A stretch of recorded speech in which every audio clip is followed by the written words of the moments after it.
Emerald Podcast Series. Research that makes a difference.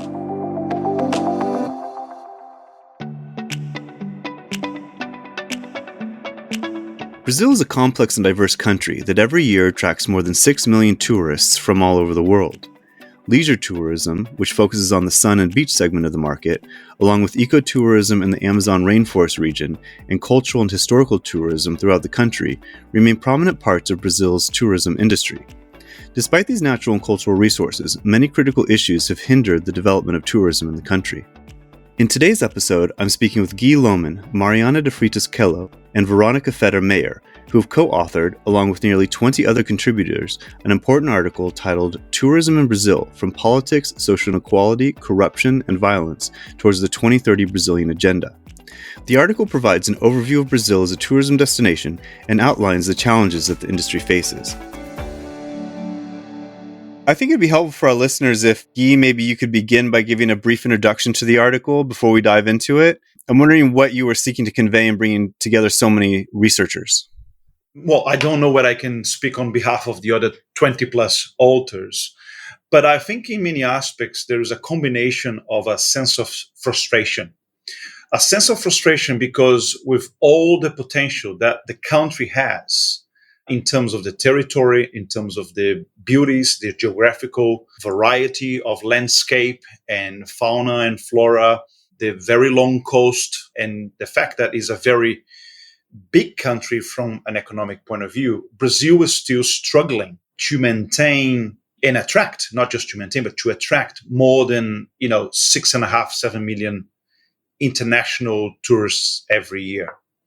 And what we're trying to do is, rather than writing another typical journal article where we would be looking at one particular point, one particular segment, one particular market, one particular problem, we decided to bring together the collective voice of experts from Tourism Brazil to try to put together what are the issues, what are the structural problems that we had, that some of them were related to tourism and others were also related to the country in itself. And tourism was sort of like paying the price for, things like corruption, inequality, violence, and so forth, that in many aspects hinge the opportunities for Brazil to be a more appealing destination. So I imagine you brought in these different experienced researchers to give their point of view. How did it work bringing the article together with so many people? Well, it was very interesting because we had to accommodate in many aspects, even the political views of, some of our colleagues, some of the philosophical perspective and so forth. What we clearly managed to do, which I think was quite exciting, is that we have philosophers, we have managers, we have people with an economic background like Veronica, who is here with us today. We have an expert in marketing like Mariana, that is also here in this podcast. So what we managed to do is bring some of the views and perspectives that typically we wouldn't have, when we talk about social inequality, when we talk about violence against women, for example, when we talk about some of the aspects in gender studies and minorities, it was very good to have colleagues that had that expertise and they were actually part from this background. So as a leading author, I really enjoy working with them. I know that it was not easy for them because we had to accommodate different viewpoints. But at the same time, I think having 20 plus authors, which is very rare in a tourism paper, also brought a lot of different colors in the insights. Yeah. Well, most of these authors are members of the International Academy for the Development of Tourism Research in Brazil. Can you tell me a little bit about the Academy?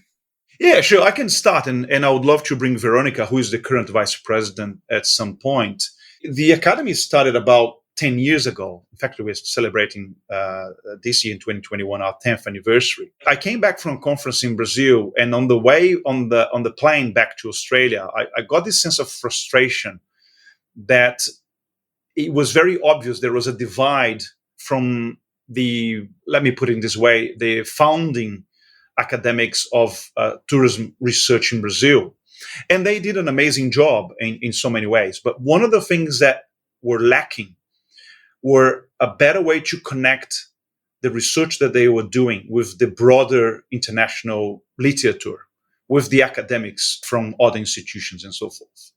And at the same time, I also realized that a lot of the younger academics, that they were in their early 30s at that stage, they are also not having a voice that they need. And that's when we start a conversation, say how we can support each other to publish more internationally, for us to learn more about what is happening overseas, that we can bring into our studies, but also how can we give a voice of what is happening in Brazil to an international audience. And this paper, for example, it's one example. I mean, there was other things that we did. We also edited a book, the first book about tourism in Brazil, written in English.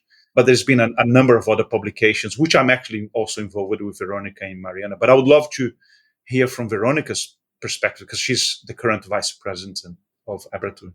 Well, Abratur is a very interesting group of researchers. We all are trying to contribute to internationalize the tourism research in Brazil. In a certain way, tourism in Brazil was researched in a very local point of view.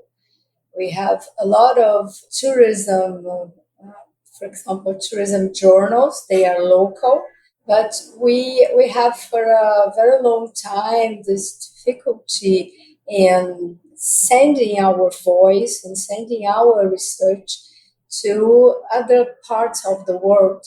Well, we have this barrier language because we all speak Portuguese, and our main, works were made for a long time in Portuguese. So we really need now more and more to give more view to our research in other countries.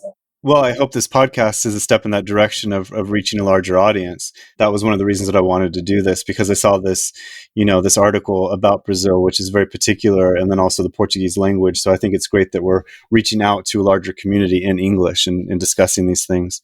I'd like to bring Mariana into the conversation. The article begins by discussing popular conceptions about Brazil and various stereotypes. Can you paint a picture of how Brazil is conceived externally and describe to us how leisure and business tourism fit into one of the largest economies in the world? So yes, hi Daniel, of course. I think to answer you, I first have to talk about Brazilian history a little bit. We were a country with Indians at first, and then we have Portuguese people that come to Brazil around 15,000, and they say they discovered Brazil. And after they discovered Brazil, they started bringing slaves from Africa, because our Indians weren't always very Pacific, and they started going inland. So nowadays, we still have an indigenous basis, which is, and some part of these people went to the Amazon, for example, and others are just part of our heritage, or in our culture as well. But we do have a lot of Europeans that mix into our people, and we have a very diverse culture that still goes on in gastronomy, in our words, in our language, in our, customs and everything. So this is part of what Brazil is. It is a diverse country with diverse people and many, many traditionals and culture. But part of how people see us, I would say, evokes at least 4 S, which are sun, sex, soccer, and samba. Yeah, okay. Yes, if you go through just a random conversation with a foreigner, normally these are the things these people bring to us and want to talk about. This is good partially, but it's also an incomplete view of what we have, right? Because we do have a lot of potential, but only have potential for tourism. Tourism is not enough, So what we have to do, and we try to do a little bit with this paper, is saying that, we do have a lot more. We are not only Rio and the Amazon, for example, but we have to plan internally so that, especially foreigner tourism, see other products that we have. For example, we have Foz do Iguaçu at the south of Brazil, which is just near Argentina and Paraguay, and we have the Cataratas, which is very particular, very special. And it is a place that is ready to receive foreigners. For example, we also have Florianopolis in the south of Brazil. We have all the coast up to the northeast. So there is a lot more to see, but people normally don't know all these aspects because we fail as a country to promote Brazil properly, That's the main point, because even with the World Cup and the Olympic Games, we still don't reach over 6,600,000 tourists that come to Brazil per year. So mainly who comes here are people from Argentina, which is almost 1.5 million. Then we have people from the United States, also people from Uruguay, and then Germany and Italy. And the problem that we have, that part of these people come looking for the wrong things. For example, sex tourism because of the image that they have of Brazil, or only want to know Rio, and favela tours, which is okay. Some people are interested in that. But that's a very small part on what we have. And it's kind of an exploitation of our poverty. Yeah, it does seem exploitive in a lot of ways. I'd like to go back to Veronica, if we could, for a minute. I think an important part of your article discusses structural issues that hinder tourism development, such as social inequality, corruption, and violence. Can you tell us how these issues affect the tourist industry? Well, Daniel, I think we have a lot of structural issues that really hinder the tourism in Brazil. As Guy said, it is really frustrating. Travel and tourism represent about 8% of Brazil's GDP. It's really low, And we have, as Mariana said, this very complex and very rich culture. And we have a lot of influence, good, nice influence, gastronomy, and an amazing territory. It's, the fifth largest territorial area in the world. So we have a lot of potential to attract different tourism segments. But it's frustrating because at the same time, we have significant territorial and economic inequalities. We have a lot of historical challenges still to overcome, and social inequalities and corruptions, they come, they go on hand in hand. It's a country of profound divisions in terms of class and power. We have a high concentration of income and wealth. And of course, corruption contributes to more inequality, increases violence, drain resources from investments in strategic areas such as health, education, and of course, from tourism. And also, Brazil has a systematic violence problem, and particularly in its largest capitals, and where we have some of our major tourism destinations like Rio de Janeiro, São Paulo, and other capitals.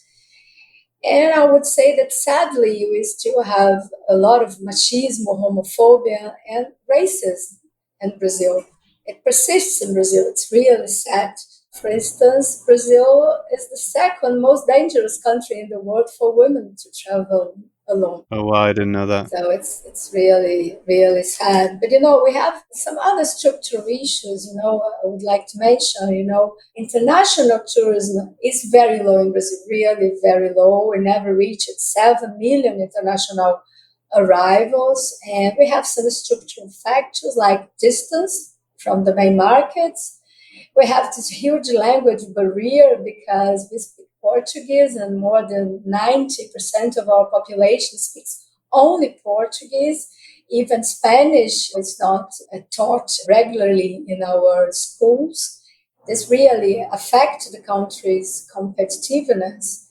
And also our Latin American neighborhoods, for instance, Argentina, that Mari has just mentioned, is responsible for a relevant share of our international arrivals, but now is experiencing major economic difficulties. So we are in a difficult position here in Latin America. And I would like to mention also that we have low incentives to start new businesses, not only in tourism, but in Brazil. We have still high interest rates. We have a lot of uncertainty in terms of politics. Our economy is not only now, but it's for a long time now with a lot of uncertainty. And we have also legal uncertainty to entrepreneurs. So I think that our business environment really needs to be improved also, and fostering entrepreneurship, innovation, you know.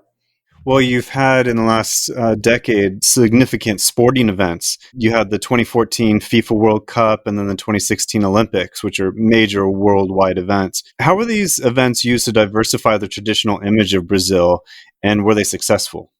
So I think these huge events were good for knowledge. It was partially successful. So especially the World Cup, it was a way of showing more than only Rio and the Southwest, because the stadiums were all around Brazil. People could see other places which were not the main places which are in media. And also because people, when they come, they tend to maybe in long term to recommend Brazil again and come another time with relatives or friends, because once they've been here, they see, oh, it's not all they're talking in the media, or it's different from what I have imagined. And maybe this helps us attracting more tourists. But in a short term, it didn't really help. And we have another problem, because we know that part of these equipments that were constructed, for example, the stadiums and the Olympic places that they had to construct in Rio also, they didn't really work for staying for the population, being something that we use in a daily basis for leisure activities. But we do have good things, which are the museum in Rio de Janeiro, more hotels, more investment that come and arrive to Brazil. So it's not only bad things. They were partially successful. We are probably going to see the results for the image in Brazil and the issues that we have in long term. But what we can't do is continue doing events and other tourism activities that don't consider our issues and the population and don't think in the long term, because this is what we have to change for other opportunities that we have. Well, the politics, policy, and planning around tourism in Brazil seems to be pretty complicated. Veronica, can you tell us about some of the initiatives and policies that have developed over the years? Yes, sure. In Brazil, we have a history of poor tourism planning or planning at all, and lack of continuity on government programs. But, the tourism regionalization program, it was adopted, I think, in 2014, had an innovative approach. The development of tourism regions was the focus of this program. And the program established regional governance and started to identify new tourism destinations and also new segments of tourism. And at this point, it was very interesting. But at the same time, it was very good to increase the quality of some tourism products and to promote some places and some regions like the grape and wine region at Serra Gaúcha in the southern of Brazil. But this strategy had a major impact on the domestic market, but failed to increase the number of international visitors. So as I told you before, we have really this difficulty to attract and maintain the international arrivals. And another initiative that I think worth mentioned is the policy to support events and business tourism. We had strong participation of the private sector, and conventions and visitors bureau was developing in Brazil. We have a lot of them now, the active working in Brazil. And as a result, before the pandemic, of course, Brazil became the most popular destination for corporate events, congresses in Latin America. And the MICE segment really started to flourish and represented about 5% of GDP with about 25 million formal jobs. But now with the pandemics, we really don't know where this is going, And more recently, I think that some strategies were interesting, like investing in the infrastructure of the major sporting events, like Mari said. Some of this infrastructure are now in the cities. Rio de Janeiro was really remodeled. We have a very beautiful new area, new central area with new museums and everything. Really helped a lot.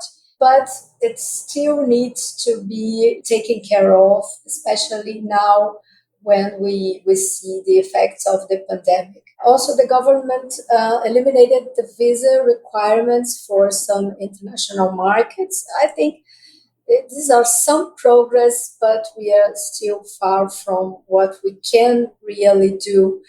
And I would say, Daniel, we have a major problem with tourism data. Tourism is not recognized in the national account systems. So we do not measure tourism regularly. We do not measure tourism along with other national and state statistics. So we really have this problem in the decision-making process, both in the public and the private sectors. Well, you mentioned infrastructure and the role that plays. I know that air travel is really important in Brazil. And I know Guy had a point about this. I'm wondering, Guy, what role has the development of airlines and airports in Brazil played in bringing tourists into the country? Yeah, absolutely. And we don't want to give this like a gray image that everything is bad, that probably we gave in the early stages of this podcast and even from the paper as well. Clearly, we've made some progress, and we encourage all the listeners to read the paper as we described there. The situation has changed significantly from part of an internal arrangement where airports were still owned by the federal government. So we finally, in the last 10 years, managed with some success to privatize the airports. The airports are now operated by a consortium of different companies that in their majority include airport operators from overseas with a lot of experience in managing airports from a more commercial point of view. And that more commercial point of view helps in so many different ways. Just to give an example, how you attract international travelers might also depend on the specific marketing that you put forward to certain countries and so forth. But we also had a significant problem with the infrastructure. We had airports that were invested partly because of the events that we just mentioned about. We have to overcome some difficulties with how we coordinate the planning of the network. I'll give a classic example in Brazil. The northeast of the country is not far away. I mean, it's about 6-7 hours from Florida or from some of the European cities. In the past, a lot of the international travelers, because of the network, they would be flying down to Rio, which is probably 3 hours by plane to the northeast region. So the total travel time for the European and part of the North American market trying to go to the northeast, it would just take a lot longer because we didn't have direct access to some of the airports in the north. So it took some effort to coordinate, that access and actually negotiate which state would then be the gateway for international travelers to the country. So part of the challenges is in planning, as was mentioned before, and that coordination of a very large country and ultimately picking winners for the benefit of the whole regional but also national tourism in attracting international visitors. Well, one aspect of the article that I think is interesting is that it gives a sort of historical trajectory of tourism in Brazil between 2000 and 2019. I'm wondering, what are some of the main features of your recommendations for the 2030 tourism agenda that you put forward in the article? We divided our recommendations into main, categories, and we divided in public policies and also in technical aspects, more specific ones. In terms of public policies, we know that tourism policies must integrate with our high-level policies. We need a better country. We don't need only a better tourism. So we need better education. We need environmental policies, working fine. We need transportation. We need a lot of planning that will, in a way, benefit the tourism also. And we talked about corruption. We talked about here social inequality. So we are recommending that the country adopts key mechanisms to combat corruption, to prevent, to detect, to investigate, to correct. This is really important because we are poor countries too. So we need all the resources. We can have good investments in our people, in our country, in our structure. Also because of the environment, of the business environment, we need to reduce and we need to simplify the taxation. We need policy also in environmental conservation. We need to foster social equality. Of course, as he said, to improve the country's air and sea transport. Yeah, I think that's interesting. It kind of leads me to the last question I wanted to ask you, is that how do you think tourism itself, the development of tourism, can benefit the future of Brazil itself? It's one of the challenges is to realize that the successful tourism is actually a combination of several successes in different areas. We talk about public policy, we're talking about management, we talk about planning, we're talking about an environmental policy, safety, security, and so forth, right? So it's hard to separate, this is a tourism policy. At the end of the day, the tourism will benefit when a lot of the other portfolios also benefit. So it's very, very important that we keep this in mind. I see that we have the structure, the fundamental of a society that is, in many aspects, well integrated. The country, despite all its challenges, is a very hospitable country. It's a country that, again, despite the violence that we see in some of the outskirts of the larger capital cities, the Brazilians, there is not really a lot of internal wars and so forth. We are also one of the rare cases in the whole world where nationalities from all over the world have they integrated so well. We still have an amazing large territory with a lot, the Amazon, the beach resorts that I've mentioned earlier on, the urban cities and the rural parts and so forth. So I think we have a brilliant opportunity to lead tourism into the future, but lead in a sustainable way, lead in a vision that is really will create less harm for the future.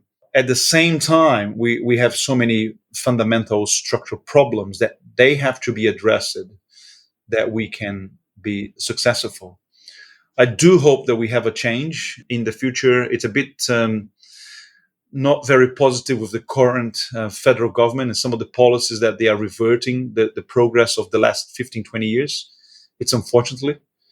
I don't think the current situation of COVID in the country has also favored the image of Brazil overseas. But I think fundamentally we have the right things to do well if we decided that we need to look after our people first so we can look after those that would like to visit us. Great. Well, thank you, all three of you. Thank you so much for joining me today. I really had a good conversation. This is really interesting. Oh, thank you, Daniel. Thank you, Daniel. It was an honor to be here. Thank you for listening to today's episode.